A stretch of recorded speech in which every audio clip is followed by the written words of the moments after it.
Uh, so Joe is kind of been more.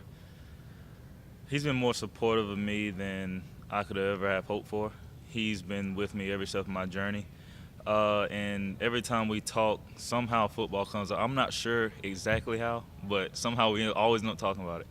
And I remember sophomore year, I was explaining to him how pass protection, all that stuff was difficult for me to understand. And he was just supporting. He was like, just keep practicing. Like, of course, you're gonna get thrown in the fire. You're gonna get ran through sometimes, but just keep working at it. And so, he's always giving me tips and techniques and stuff to try. And I mean, over the course of time, I've become better at it, and I owe him tons of credit for that. Tashard, he has.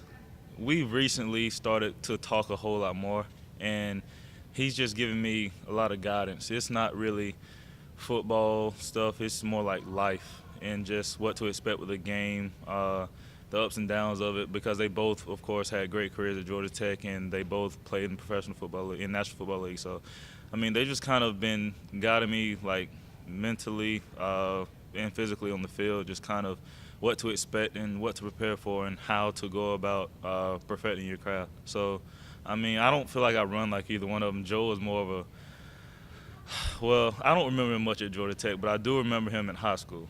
And I used to go to all his games. I had my jersey of him, and I mean, I looked up to him. So I just remember him vividly running through everybody. Like, no matter who was in his way, he ran through. He ran very powerful, very angry.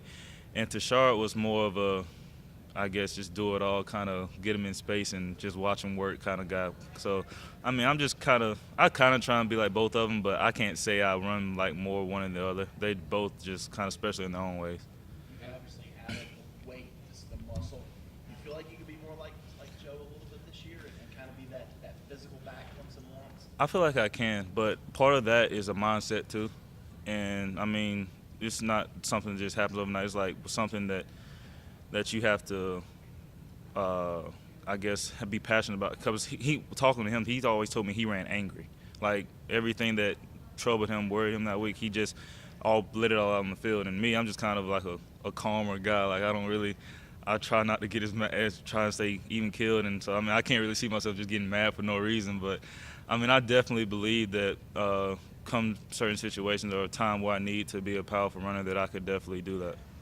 How do you work how do you work on developing that mindset of being more aggressive, so to speak?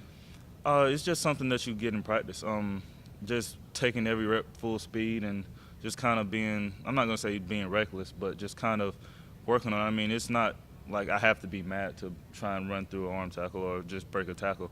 It's just kind of just developing, like, okay, let's run physical. Like, let's make sure that you're falling forward every play, every time you carry the ball. Like, nobody should stop you. It's kind of I'm not gonna say a pride thing, but it's like I guess you should take pride in the fact that you shouldn't allow anyone to stop you one on one. Like, you should be able to run through or beat anybody. Like, you should be confident enough in yourself, I guess is the better term, that you should always win every matchup.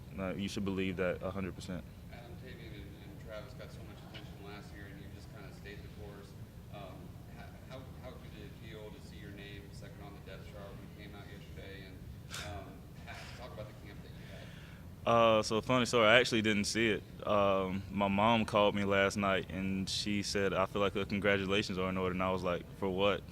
And so she told me then, and I was just like, "Oh, okay. Well, thank you." And we just, I mean, but honestly, all of that stuff, it doesn't matter in our room. We're still a group of competitive backs. I mean, we're all very worthy of playing, and we're all gonna play. So honestly, we're all just working on pushing each other, getting better every day. It's not really where we are on the depth chart. We just support each other no matter where we are.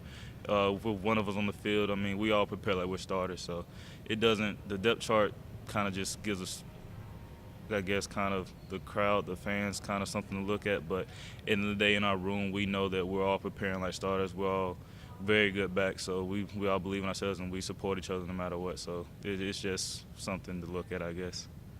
Is it easy to get frustrated though if you're not the one getting as many reps as you'd like? I mean, sometimes, yeah, that's just human nature. But at the end of the day, too, somebody told me once that it's not how many reps you get, is what you do with your reps. So I've just adapted that mindset, and I'm trying to make the most of every opportunity that I get, and I mean, just go about my business the right way. How do you feel like you're different right now from where you were last year? Last year I progressed, I would say, throughout the season. I won't say I started slow, but as the season went along, I kind of picked up momentum, and I was becoming more confident, and that's carried over into the spring, into this fall camp, and I'm seeing the field a lot better. I'm being a little more flexible. I'm not just kind of straight ahead trying to run everybody over kind of guy. I've kind of, tried to make some people miss, and sometimes I make it happen, sometimes I don't. But it's just trying to incorporate different areas of my game, like develop different areas of my game and become a more versatile back. And talk about coming out of high school as an option quarterback, coming to Clemson, winning a starting job, getting injured at BC, and then last year, again, having to come back and let everybody know where you stand again. What's it like? Talk about the 3 years being at Clemson and how that's affected you. So it's definitely been a journey.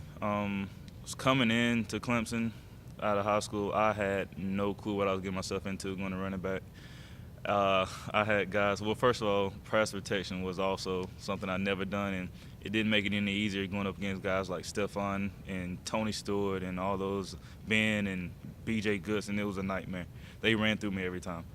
But so once I finally started to progress in that, ball carrying has always been kind of natural for me, but it was just becoming a complete back. I never caught the ball, never had to pick up any blitzes or learn any defense. Like coming out of high school, I didn't understand what a defensive structure was. I just kind of did what the coach told me to.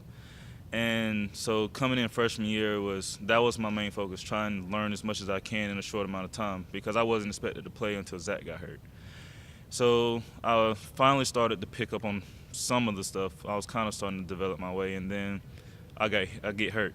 And senior year I got hurt as well of high school, and so I was like, okay, I bounced back before, I can bounce back again. But this time it was a little bit different because when I got hurt, in high school when I got hurt, I was, of course, a starter. But this time I was battling for a job. And, of course, when I get hurt, that's when Wayne kind of just takes off and becomes Wayne Gallman that you all know.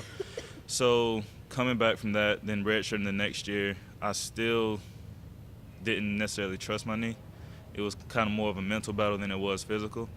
And I was scared to get hit on, and I was scared I was going to re-injure it. It's just like something was always nagging about it. But finally I get through that, get back to it, and I'm ready to play the redshirt sophomore year, and that season did not go anywhere close to how I wanted to or expected it to. So at this point I was just kind of at a low point, like, do I even belong here, stuff like that. I was doubting myself more than anything. And so I had an experience talking with my parents that I just got to get back to the basics.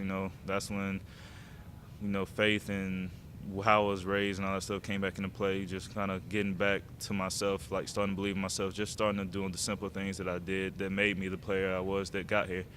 And so as the season went along, the next year, Travis came, and Travis is a phenomenal player, and Taven and all of them. And so, I mean, they earned their share, they earned their carries, and so it's kind of like still felt like I was on the back burner early in the year.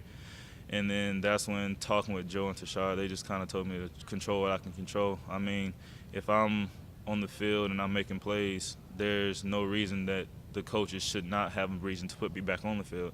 And so that's when I just kind of realized that I can control what I can control and just do what I know I can do whenever I get the opportunity, and then the rest will take care of itself. So as the season went along, I was starting to get more carries, more playing time.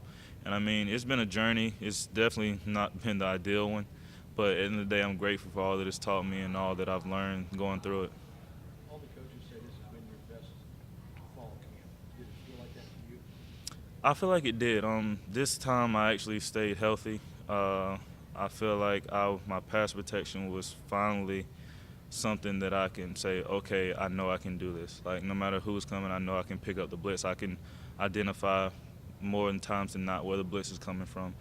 And running the ball, I mean, I just felt loose. I felt fast. I felt like I'm taking those steps to become the all-around back. I mean, I know I'm not there yet, not anywhere close, but I'm finally starting to see progression. And, I mean, it's something to take pride in that, okay, I've come a long way. I still have a way to go, but I'm making strides, the proper strides. Coach Elliott has said that What makes that first home game so different from all the others that you guys played? You talking about Furman or? Yeah. Okay. First game of the season. We finally get to hit somebody other than Cleveland and Dexter and Christian and Kendall, and we finally somebody's hitting me besides them, or I'm hitting somebody. It's amazing. Like those guys, my body has taken a beating from them over the years, needless to say, and finally the fact that I get to hit somebody else or just go line up against somebody else, it's special. I mean, we've all been working so hard and since, of course, Alabama, and we just kind of had that sour taste in our mouth. And so we're just finally excited to go get another chance to play ball because we still have that bitter feeling in our mouths. Like we kind of just want a chance to let it loose, like cut loose, and put that in the past and start working towards something else. Coach Elliott has said that you're undoubtedly the leader of the running backs group. Do you take some pride in that? What's it like having some of the younger guys in there with you? I do. It's not something that I kind of accepted at first, but towards I guess kind of when I became the old head in the room, it's kind of when I realized, okay, I need to step up. I have the most experience. And it's something that I kind of watched and learned from guys like DJ Howard, Zach Brooks, C.J. Davis, and all of those guys. They kind of showed me the way. It's more the fact that I didn't have to necessarily step up and become any more vocal or be anybody different than who I was, but they just kind of showed me the way, kind of how to lead and how to take the younger guys on your wing.